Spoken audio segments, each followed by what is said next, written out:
সীমান্ত যেন রণক্ষেত্র, আকাশে গর্জে উঠছে যুদ্ধ বিমান, আর মাটিতে বেজে চলেছে গোলার শব্দ।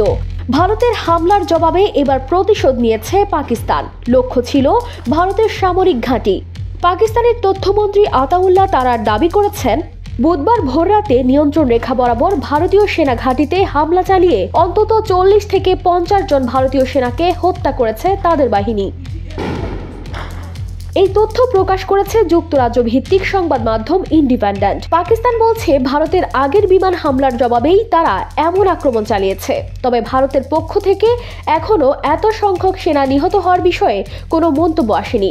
এদিকে জম্মু কাশ্মীরের পুঞ্চ জেলায় পাকিস্তানের গোলাবর্ষণে প্রাণ গেছে অন্তত 1 জন ভারতীয় সেনা ও 16 জন বেসামরিক নাগরিকের। এ তথ্য জানিয়েছে ভারতীয় পুলিশ। আতঙ্কে গ্রাম ছেড়ে নিরাপদ স্থানে পালিয়ে যাচ্ছেন সীমান্তের বাসিন্দারা। ঘটনার আরেকটি বিস্ময়কর দিক, ফরাসি প্রযুক্তিতে তৈরি ভারতের অন্যতম গর্ব রাফাল যুদ্ধ বিমান। পাকিস্তানি সেনারা অন্তত একটি রাফাল ভূপাতিত করেছে বলে দাবি করেছে ফরাসি সূত্র। প্রত্যক্ষদর্শীরা বলেছেন, বিমানটি বিধ্বস্ত হওয়ার সময় বিশাল বিস্ফোরণে কেঁপে ওঠে চারপাশ, আর রাতের আকাশ আলোয় ভরে যায়।